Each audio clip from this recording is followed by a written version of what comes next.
ETF index mutual funds నేర్చుకుని stock మార్కెట్లో రాణించాలనుకుంటున్నారా? వెంటనే ఈ నెంబర్కి కాల్ చేయండి. హాయ్ హలో నమస్తే, welcome back to Suman TV. ప్రస్తుతం మనతో పాటు ఉన్నారు అసిస్టెంట్ ప్రొఫెసర్ రామకృష్ణ గారు. నమస్తే సార్. సార్, ఇంజనీరింగ్ చూసుకుంటే చాలామంది మన ఇండియాలో ఇంజనీరింగ్ చేసిన వాళ్ళు జాబ్లెస్లో ఉన్నారు. ఎక్కడ ఒక హోటల్లో టచ్ చేసినా, మనం ఒక బట్టల షాప్లో టచ్ చేసినా, ఎనీ ఫీల్డ్ సరదాగా వాడిని అడిగామనుకోండి, నువ్వేం చదువుకున్నావు బాబు, చూడడానికి కొంచెం యంగ్ ఉన్నావు, బాగున్నావు, మరి ఏం చదివావు అని అడిగితే ఖచ్చితంగా వాడు చెప్పేది ఇంజనీర్. అంటే చాలామంది పిల్లలు ఆఫ్టర్ ఇంటర్మీడియట్ ఇంజనీర్ సెలెక్ట్ చేసుకుంటారు. దానికి చేసుకోవడానికి కారణం ఏంటి? ప్యాషనా, లేకపోతే పేరెంట్స్ ప్రెషర్, స్ట్రెస్ అంటారా? అసలు వాళ్ళకి ఇంజనీరింగ్ అంటే ఏంటి తెలుసు, అవగాహన ఉండే సెలెక్ట్ చేసుకుంటున్నారు ఆ కోర్సు. ఎందుకు మన ఇంజనీర్స్ అనేవాళ్ళు జాబ్ లేకుండా ఉంటున్నారు, ఎస్పెషల్ ఇండియాలో? మీరు తేనె తొట్టని వేలు పెట్టి కదుపుతున్నారు, అది గుర్తుంచుకోండి. ఎందుకంటే దీనిలో అన్ని రకాలైన షార్ప్ ఆన్సర్లు ఉంటాయన్నమాట. అవి అందరికీ నచ్చచ్చు, నచ్చకపోవచ్చు. మొట్టమొదటిది ఏంటంటే, ఒకప్పుడు మా చిన్నప్పుడు ఏం చదువుతారా అంటే 2 ఆప్షన్లు ఉండేవి, ఇంజనీరింగ్, డాక్టర్. అయితే ఇలా పోను ఏమైందంటే డాక్టర్ల సీట్లు మీకు అంత పెరగలా. ఎస్. ఓకే, ఇంజనీర్లు ఏమైందంటే ఇంజనీరింగ్ కాలేజీలు అసలు విచ్చలవిడిగా పెరిగిపోయాయి. సో ఇంత పెరిగిపోయేసరికి అవైలబిలిటీ ఎక్కువైపోయేసరికి ఆబ్వియస్లీ దాని తల క్వాలిటీ కూడా తగ్గుతుంది. ఇది మొట్టమొదటి రీజన్. అంటే మా తరం వాళ్ళ కోరిక పోదు కదా, మా తండ్రి తరం వాళ్ళది కోరిక పోదు కదా ఈయన ఇంజనీర్ చేయాలన్నది. ఆ కోరిక కంటిన్యూ అవుతుంది, ఇవి బాగా పెరిగిపోయాయి కాబట్టి ఎలాగోలా ఇంజనీర్ అయితే చాలు, అది మొదటిది. నేను ఒక కాలేజీకి వెళ్తా, ఇది అక్రాస్ తెలంగాణ దాదాపు 150 కాలేజీలు తిరిగాం. ఓకే, ఇంజనీరింగ్ కాలేజీలు ఎన్నో మూతపడ్డాయి. గత 10 ఏళ్లలో ఎన్నో ఇంజనీరింగ్ కాలేజీలు మూతపడ్డాయి. అక్కడికి వెళ్ళి మనం ఒక క్లాస్లో ఒక 70 మందో 100 మందో ఎంతమంది ఉంటే, ఇందులో ఇంజనీరింగ్ అంటే చాలా ప్యాషన్తో జాయిన్ అయిన వాళ్ళు ఎంతమంది చేయొద్దండి అని అడిగేవాడిని. 10 వస్తే గొప్ప, అంటే నేను 2 చేతులు కన్నా ఎక్కువ వాడక్కర్లే ఎప్పుడూను. సరే ఎందుకు అడిగేవాడిని, అసలు ఎందుకు జాయిన్ అయ్యాను, మొదట్లో అమాయకం కదా, తెలియదు, అందుకు అడిగేవాడిని అనమాట. ఇలా ఎందుకు జాయిన్ అయ్యావు ఇంజనీరింగ్ అంటే, ఇదిగో మా అమ్మగారు చెప్పారు, మా నాన్నగారు చెప్పారు, మా పక్కింటోడు చెప్పాడు, మా అన్నయ్య చెప్పాడు, మా ఫ్రెండ్ చెప్పాడు. ఇవి చాలా ఇదిగా ఉంటాయి, ఏదో ఒకటి చదవాలి కదా. నేను ఎలాగ అమెరికా వెళ్ళిపోదాం అనుకుంటున్నాను, దానికి 4 ఇయర్ డిగ్రీ కావాలి కాబట్టి ఇది ఇలా చాలా అన్నాను కదా, చాలా రీజన్స్ ఉన్నాయి. అన్ని రీజన్స్ వల్ల వీళ్ళు ఇక్కడికి వస్తున్నారు. ఇక్కడికి వచ్చి కాలేజీలు కూడా అన్ని ఎక్కువ అయ్యేసరికి దాని మీద క్వాలిటీ తాలూకా ఇది కూడా అంత అవగాహన లేక, లేదంటే వాళ్ళంతా ఇదిగా పట్టించుకోక అలాగా ఇంజనీర్లు. ఇందాక మీరు అన్నారు చూడండి, ఎక్కడైనా అంటే మనం అనుకోని ప్రదేశాల్లో చూస్తున్న ఇంజనీర్లు అందరూ కారణం అదనమాట. లేదు ఇంజనీరింగ్ కంప్లీట్ చేయలేక కూడా అలాగే. రెండోది ఏంటంటే, ఇంజనీరింగ్ అనగానే ఫస్ట్ మీకు మనసులో ఏం గుర్తొస్తుంది? Software, IT. చాలా దురదృష్టవశాత్తు, ఎంత దురదృష్టం అంటే ఇంతకన్నా దురదృష్టం ఇంకేమీ లేదనొచ్చు. చాలా దురదృష్టవశాత్తు engineering is equal to CSC అయిపోయింది. అయిపోవడం వల్ల ఈ మేనేజ్మెంట్ కోటాల్లో కానీ ఇంకెందులో కానీ దాని అంటారు, నెంబర్లు చెప్పకూడదు కానీ, సిఎస్సి కావాలనుకోండి మీకు ఎంత కావాలో, ఈసీ కావాలనుకోండి అందులో 1/4 ఇస్తే సరిపోతుంది అంటున్నారు. పోనీ ఈసీ చేశాడు, తర్వాత ఏం చేస్తాడు, మళ్ళీ సాఫ్ట్వేర్లోకి వెళ్తాడు. అర్థమైందండి? మెకానికల్ చాలా కాలేజీల్లో లేదు.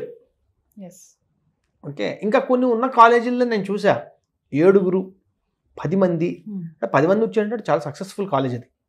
10 మంది మెకానికల్ ఇంజనీర్లు కానీ ఉన్నారంటే. సో ఈ రకమైన పెద్ద సమస్య ఎదుర్కొంటున్నాం.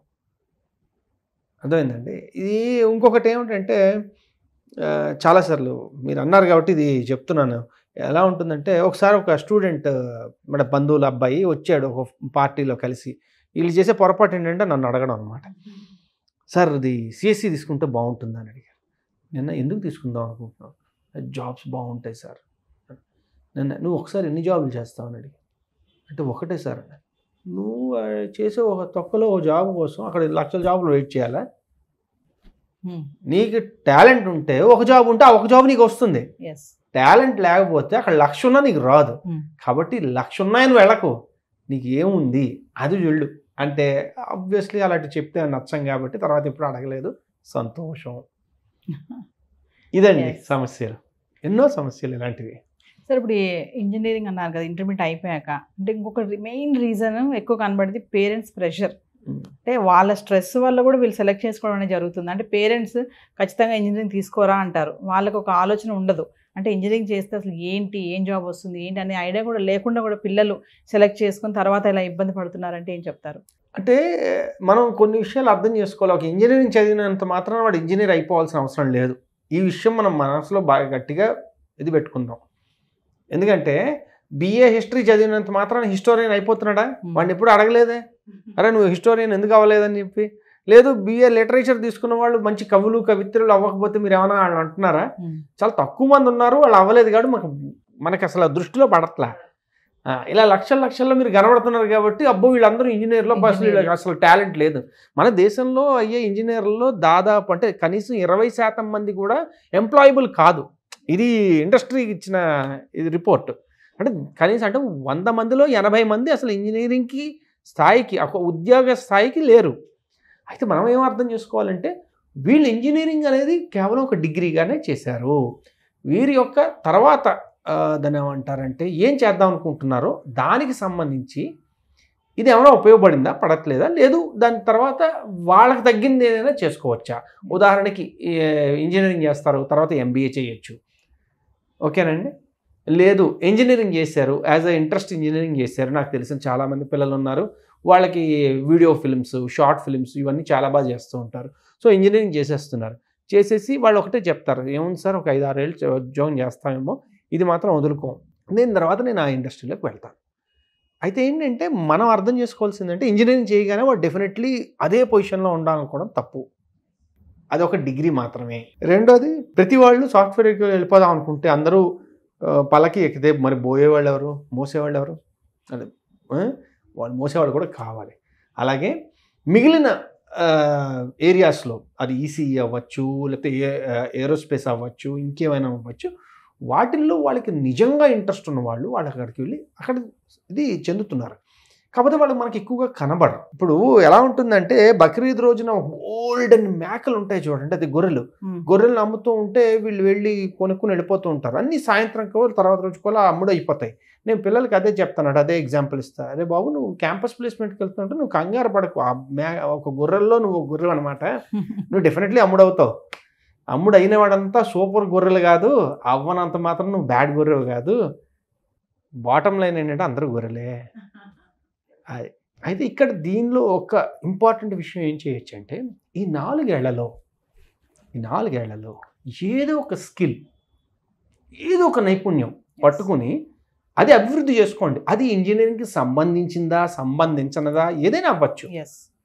అది చేయగలిగితే ఈ ఇంజనీరింగ్ తాలూకు సార్థకత ఉంటుంది. ఎందుకయ్యా అంటే ఉదాహరణకి ఇందాక నేను చెప్పిన వీడియో ఫిల్మ్స్ తీసే పిల్లలు ఎవరైతే ఉన్నారో వాళ్ళు ఈ 4 ఏళ్లలోనూ ఆ యొక్క క్యాంపస్లోనే ఆ క్యాంపస్ తాలూకా ఇవి వాడుకుని వీళ్ళు తీశారు వీడియోలు. అర్థమైందండి? వాళ్ళ ఇచ్చే దాన్ని ఏమంటారు ఆఫర్స్ ఇచ్చే కోర్సుల్లో వీళ్ళు ఫోటోగ్రఫీ ఇంకా మిగిలిన కోర్సులు కూడా చదువుకుని వాళ్ళు దాన్ని అప్లై చేశారు. అంటే ఒక నైపుణ్యాన్ని వాళ్ళు సాధించారు. సో ఈ 4 ఏళ్లలో ఏదో ఒక నైపుణ్యాన్ని సాధించు. ఇంజనీరింగ్ ఏం నేర్పిస్తుంది అయ్యా అంటే మీరు సరిగ్గా చదివితే ఇంజనీరింగ్ ఒక రకంగా ఆలోచించే తత్వాన్ని నేర్పిస్తుంది, ఒక పద్ధతిగా ఆలోచించే తత్వాన్ని నేర్పిస్తుంది.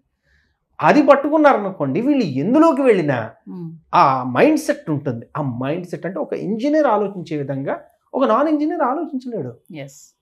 ఆ డెప్త్కి వెళ్ళడం కానీ లేదా టెక్నికాలిటీస్ని అర్థం చేసుకోవడం కానీ అది ఉంది.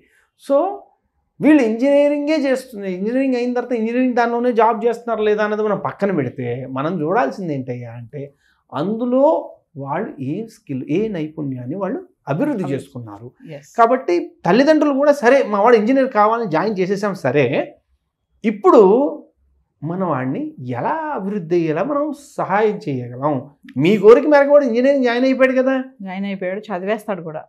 చదువుతారు ఎలాగోలాగా అయిపోయింది, 4 ఏళ్ళు నెట్టేస్తారు. కానీ వాడి కోరిక ప్రకారం మీరు వాడిని సహాయం చేయండి. చేస్తే ఇంజనీర్ అవుతాడు. ఇంజనీర్ అవుతూ ఏదో 3 Idiots సినిమాలో చూపించినట్టుగా వాడు ఎవడో ఫోటోగ్రాఫర్ అవుదాం అనుకున్నాడు, ఇంకేదో అవుదాం అనుకుంటున్నాడు. అంటే మీరు ఎన్నైనా అవ్వచ్చు. ఇంజనీరింగ్ అనేది అక్కడ ఒక అడ్డుగోడ కాదు. అదేదో మచ్చ కాదు కాబట్టి ఇది కంపల్సరీగా ఇంజనీర్ చేసినప్పుడు ఇందులోనే జాయిన్ అవ్వాలని ఏం లేదు, ఇందులోనే వెళ్ళొచ్చు. కానీ నైపుణ్యాన్ని పెంచుకుంటున్నామా లేదా? కొంతమంది ఇంజనీరింగ్ జాయిన్ అయ్యారు, చక్కగా వాళ్ళు దాని ఏమంటారు ఆర్గనైజింగ్ ఆఫ్ ఆల్ యాక్టివిటీస్ అవన్నీ చేస్తున్నారు. అవన్నీ చేసి అదే కాలేజ్లో ఓకే జాబ్ చేస్తాడు, ఏంటి స్టూడెంట్ లైఫ్కి లీడర్ అలాగా. కాబట్టి అది స్కిల్ అనేది ఇంపార్టెంట్. అంటే సార్ దీని మీద సరిగా అవగాహన లేకనే ఈ రోజుని జాబ్లెస్గా ఉంటున్నారంటారా? అంటే అవగాహన లేక అనడం కంటే దాన్ని ఏమంటారంటే ఒక రకంగా చెప్పాలంటే తల్లిదండ్రులకి మళ్ళీ వాళ్ళు తప్పుగా తీసుకోకూడదు, కానీ పిల్లల మీద పూర్తి నమ్మకం ఉండకపోవడం కానీ లేదు, అయ్యో మనం చాలా కష్టాలు అనుభవించాము, సాఫ్ట్వేర్లోకి సరైన టైంలోకి వెళ్ళలేకపోయాను కాబట్టి నా పిల్లడు అలాగ అనుభవించకూడదు, వాడు కూడా సాఫ్ట్వేర్లోకి వెళ్ళిపోతే ఇంకా వాడి లైఫ్ మీరు ఇందాక అన్నారు చూడండి అద్భుతమైన అదిగో నవలోకం అన్నట్టు ఉంటుంది కదా, అలాంటి దానిలోకి పంపించేద్దామని ఒక తల్లిదండ్రులుగా ఎన్నో ఆశలు ఉండడం తప్పులేదు, ఉంటాయి. అలా పంపించడం వల్ల వేలం వెర్రి అయిపోయింది. ఎంత వేలం వెర్రి అయిందయ్యా అంటే ఏ ఇంజనీరింగ్ కాలేజీలోకి వెళ్ళినా మీరు ఒక 10-12 సెక్షన్లు ఉంటాయి సిఎస్సి, దాని నెక్స్ట్ ఈసీఈ 4, మిగిలిన సబ్జెక్ట్ స్ట్రీమ్స్ అడగద్దు అసలు. అర్థమైందంటే ఈ వేలం వెర్రి వల్ల తప్ప ఈ సిఎస్సి చేసిన వాళ్ళు అందరూ అక్కర్లేదు, కనీసం అందులో 50% మంది సరిగా కోడింగ్ అంటే ఏంటో తెలుసా అంటే నాకు తెలుసు, వాళ్ళకి తెలియదు. నేను చెప్పేది ఇంజనీర్లకు చాలామందికి చెప్తా, అది వాళ్ళ తప్పు కాదు, వాళ్ళకి ఇంట్రెస్ట్ లేక దిగారు. కాబట్టి మనం ఏమనాలంటే వాళ్ళకి ఎలాగ మనం ముందుకు తీసుకెళ్ళచ్చు అంటే ముందు తల్లిదండ్రులు కూడా ఆలోచించాలి. సరే ఇంజనీర్ అవుదాం అనుకుంటున్నాడా, వాడు అవుదాం అనుకుంటున్నాడా, మనం చేద్దాం అనుకుంటున్నామా, అది చాలా ఇంపార్టెంట్. సార్ ఇప్పుడు ఇదంతా కూడా థియరీ ఎక్కువ ప్రాక్టికల్ తక్కువ అయిపోవడం వల్లే జరుగుతుంది అంటారు ఈ మిస్టేక్స్ అన్ని మన సిలబస్లో చూసుకుంటే. ఒకప్పుడు ఆ మాట అన్నారనుకోండి న్యాయం, నిజంగానే. ఎప్పుడైనా గుర్తుంచుకోండి, సిలబస్ నిజమైన ప్రపంచానికి ఎప్పుడూ ఒక గ్యాప్ ఉంటుంది, అది కామన్. ఎందుకయ్యా అంటే వీళ్ళందరూ ఓకే ఇది ఇంత బాగున్నాయి ఇవన్నీ ఇందులో పెడదామని అనుకుని వీళ్ళు ఇవన్నీ చేసి రకరకాల కమిటీల ద్వారా అవన్నీ యాక్సెప్ట్ చేసి అది ఒక కోర్స్ కింద మారి ఆ కోర్స్ మనం పిల్లలకి అందించే సమయానికి ఈజీగా ఒక 3-4 ఏళ్ళు గ్యాప్ వచ్చేస్తుంది. అందుకనే అవి బ్రిడ్జ్ చేయడానికి బయట చిన్న చిన్న సర్టిఫికేషన్ కోర్సులు ఇవి ఉంటుంటాయి. కాబట్టి దాన్ని మనం తప్పుపడడానికి ప్రస్తుత కాలంలో అయితే ఇంజనీరింగ్లో పెద్దగా అనడానికి లేదు. సమస్య ఎక్కడ వస్తుందో నేను చెప్పగలను. మొట్టమొదటిది ఇందాక అనుకున్న ఒక 60 మంది స్టూడెంట్లు ఉన్నారంటే అందులో 40 మంది స్టూడెంట్లకి ఇది ఇంట్రెస్టే లేదు. కాబట్టి దాన్ని ఏమంటారు ఆ రకమైన అట్మాస్ఫియర్ క్రియేట్ అవ్వదు క్లాస్లో. అదే కానీ మీరు ఒక ఐఐఎంకో ఐఐటీకో వెళ్ళారనుకోండి, క్లాస్కి 100 మంది పెట్టినా పిన్ డ్రాప్ సైలెన్స్ ఎందుకు ఉంటుంది తెలుసా అండి? ఆడు రక్తం ఓడ్చి చెమట్టు ఓడ్చి రాత్రి పగలు కష్టపడి అక్కడికి రావడానికి వెళ్ళాడు, అందుకు దాని కష్టం ఏంటో తెలుసు. ఇక్కడ ఏం లేకుండానే మీరు దాన్ని ఏమంటారు మారుతి కారు కాస్ట్ ఉన్న ర్యాంక్ వచ్చినా మీకు ఇంజనీరింగ్ సీట్ వచ్చేస్తుంది. ఆ ర్యాంక్ వచ్చినప్పుడు మీకు దాని మీద వాల్యూ ఉంటుంది. కాబట్టి అట్మాస్ఫియర్ ఫస్ట్ ప్రాబ్లం ఏంటి క్లాస్లో, అట్మాస్ఫియర్. సెకండ్ సమస్య ఎక్కడ వస్తుందంటే ఇది అగైన్ చెప్పే వాళ్ళలో మెజారిటీ ఫ్యాకల్టీ ఏనాడు ఒక ప్రాజెక్ట్ చేసి ఉంటారు. నేను చేయని ప్రాజెక్ట్ని అద్భుతంగా చేయమని నీకు ఎలా చెప్పగలనండి?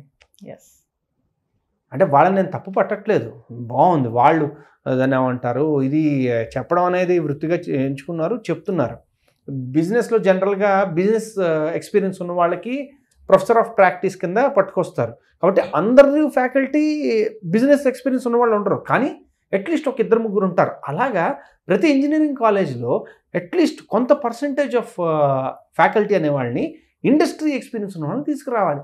అప్పుడేం జరుగుతుంది, ప్రతి దానిలోనూ ఇండస్ట్రీ ఎక్స్పీరియన్స్ అవసరం ఉండకపోవచ్చు, కొన్నిట్లో అయితే చాలా ఇంపార్టెంట్ ఉంటాయిగా. వాళ్ళ సిలబస్ బాగానే ఉంది కానీ డెలివరీ చేసే మెకానిజం వల్ల చాలా ఇబ్బంది వస్తుంది కదా. కాబట్టి ఫస్ట్ది అట్మాస్ఫియర్ అయితే సెకండ్ది డెలివరీ ఛానల్స్. ఓకేనండి. మూడోది మనకి సరైన బ్రిడ్జ్ లేదు. స్టూడెంట్ అంటే యూనివర్సిటీస్ ఆర్ ఇంజనీరింగ్ కాలేజెస్కి ఇండస్ట్రీకి సరైన బ్రిడ్జ్ లేదు. ఆ ఇంక్యుబేషన్ సెంటర్స్ కానీ ఒక దాన్ని ఏమంటారు వీళ్ళకి సరైన ప్రాజెక్టులు కల్పించే ఇవి కానీ అవి సరిగ్గా లేకపోవడం వల్ల ఏమవుతుందంటే మెజారిటీ ఆఫ్ దెమ్ ప్రాజెక్టులు తీసుకొచ్చారనుకోండి, నేను ఇంజనీరింగ్ చదవలేదు, వాళ్ళ ప్రాజెక్ట్ ఇలా చూడగానే నేను చెప్పగలను, నాన్న నువ్వు ఎక్కడ కొన్నావు అని అడగగలను. అర్థమైందండి. సో అప్లికేషన్ అనేది ఎక్కడ చేయాలో వాళ్ళకి సరైన అవకాశం దొరకట్ల. ఇవి దొరకకపోవడం వల్ల కూడా మనం దీని తాలూకా ఇంపాక్ట్ చాలా వీక్ అవుతుంది. బయటకు వచ్చే అవుట్పుట్ ఏదైతే ఉందో అదంతా క్వాలిటీ రావట్లే. అంటే సార్, అంటే జాబ్ వస్తుంది కానీ గ్రోత్ ఉండదు అంటారా మీరు? గ్రోత్ ఎలా ఉంటుంది అంటారు? అలా అని లేదు. ఒక్కసారి ఏమంటారు, నీళ్ళల్లో పడిపోయిన తర్వాత వాడు బతకాలి కాబట్టి ఏదైనా నేర్చేసుకుంటాడు. కాబట్టి అది ప్రాబ్లం లేదు. మీరు గట్టిగా గమనించారనుకోండి, మీరు ఒక శాంపుల్ తీసుకున్నారంటే సాఫ్ట్వేర్ ఉద్యోగస్తులు గత 10 ఏళ్లలో చూసుకుంటే చాలామంది సాఫ్ట్వేర్ వదిలేసి బయటికి వెళ్ళిపోయిన వాళ్ళు ఉన్నారు. వాళ్ళ బిజినెస్ స్టార్ట్ చేసుకున్నారు, లేకపోతే వాళ్ళకి నచ్చినవి చేసుకున్నారు. ఇంకా చాలామంది అలా చేసిన వాళ్ళు ఉన్నారు. ఇందులో ఉండి అస్తమానం మనకి ఇంకొకటి ఏమిటంటే, చదువు అంటే ఇదిగో కాలేజీలో ఉండగా చదివేసాం, ఇంక లైఫ్లో చదవక్కర్లేదని ఒక చిన్న అపోహ చాలామందికి ఉంది. బాగా గుర్తుంచుకోండి, లైఫ్లో నిత్య విద్యార్థిగా ఉన్నవాడే పైకి వెళ్తాడు. అది ఏ ఇండస్ట్రీలోనే అవనండి. మీరు మహానటుడు ఏఎన్ఆర్ ఎన్టీఆర్లను గారిని అడిగారనుకోండి, వాళ్ళు అన్ని 100 సినిమాలు చేసేసిన తర్వాత కూడా వాళ్ళని అడిగారనుకోండి, ఇంకా నేర్చుకుంటున్నాం అన్న విషయం చెప్తారు వాళ్ళు. ఎందుకంటే ఏదో కొత్త కోణం ఉంటుంది, వాళ్ళకి కనబడుతుంది అది. అలాగా ఇంజనీరింగ్లో కూడా ఇదే సమస్య వస్తుంది. వీళ్ళు ఏమనుకుంటారంటే సిఎస్సి అంటే సాఫ్ట్వేర్ వెళ్ళిపోయామంటే టెక్నాలజీ మారుతూనే ఉంటుంది, కొత్త కొత్త యాప్స్ వస్తాయి, కొత్త కొత్త రిక్వైర్మెంట్స్ వస్తాయి. ఇప్పుడు నిన్న మొన్నటి దాకా దాని ఏమంటారు, కోడింగ్ చేస్తే చాలు అనుకున్నాం. ఇప్పుడు ప్రాంప్ట్ ఇంజనీర్స్ అనేవాళ్ళు చాలా ఇంపార్టెంట్ అయిపోయారు. ప్రాంప్ట్ ఇంజనీరింగ్కి మీ కోడింగ్తో సంబంధమే లేదు. ఈ మధ్యలో లో కోడ్ నో కోడ్ అని ఒకటి వచ్చింది. అంటే అసలు మీరు కోడింగే చేయక్కర్లే, అన్ని ప్లగిన్స్ ఉంటాయి, అన్నీ కలిపేసి మీరు ప్రాజెక్ట్ చేసేసుకోవచ్చు. అంటే వెబ్సైట్ క్రియేట్ చేయొచ్చు, యాప్ క్రియేట్ చేయొచ్చు, మీకు కోడింగ్ అవసరం లేదు. సో ఇది ఉన్నాయి, ప్లస్ కొత్త కొత్త అవకాశాలు కనబడుతున్నాయి. కాబట్టి నిత్యం అలర్ట్గా ఉండి నేర్చుకుంటూ ఉండడం అనేది అసలు ఇంకా ఒక, మీరు ఇందాక అన్నారు చూడండి, కెరీర్ ఎలాంటి వాళ్ళకి బాగోదయ్యా అంటే, అప్పుడే చదివేసాం ఇంక చదివేది ఏమిది అన్నారనుకోండి, అయిపోయాయి. అక్కడితో వాళ్ళ తాలూకా భవిష్యత్తు లేదా పురోగతి చాలా మందగించేస్తుంది. కొంచెం మనం వెనక్కి వెళ్తే చాలామంది అంటూ ఉంటారు, ఇంజనీరింగ్ చేసావా, ఇంజనీరింగ్ వల్ల ఉపయోగాలు లేవు, జాబ్స్ లేవు అసలు అది చేసిన వాళ్ళకి అని అంటారు కదా, అది ఎంతవరకు నిజం అంటారు? ఈ జనరల్గా ఇలాంటి మాటలు నాన్ సిఎస్సి ఇంజనీర్ల గురించి చెబుతూ ఉంటారు జనాలు. ఎందుకయ్యా అంటే, ఇక్కడ మీకు వేల తీసేసుకుంటున్నారు, అక్కడ ఒక 10-20 మాత్రమే ఉంటాయి. ఇప్పుడు ఎవరో ఏరోస్పేస్ ఇంజనీరింగ్ చేశారు, ఎన్ని ఎయిర్లైన్స్ ఉన్నాయి మన దగ్గర? అంతే కదండి. ఒక మెకానికల్ ఇంజనీర్ చేశాడు, మెకానికల్ ఇంజనీర్లు మీరు ఎంతమంది కనబడుంటారు మీ లైఫ్లో ఇప్పటిదాకా? పెద్ద వీడియోల్లోనో లేకపోతే దీనిలోనో కనబడరు. వాళ్ళు ఎక్కడో ఫ్యాక్టరీల్లో వాటిల్లో అక్కడ వర్క్ చేస్తూ ఉంటారు. వీళ్ళు ఎంత సంపాదిస్తున్నారో వాళ్ళు అంత సంపాదించవచ్చు, ఇంకా బెటర్గా సంపాదించవచ్చు. అది మనకు తెలియదు.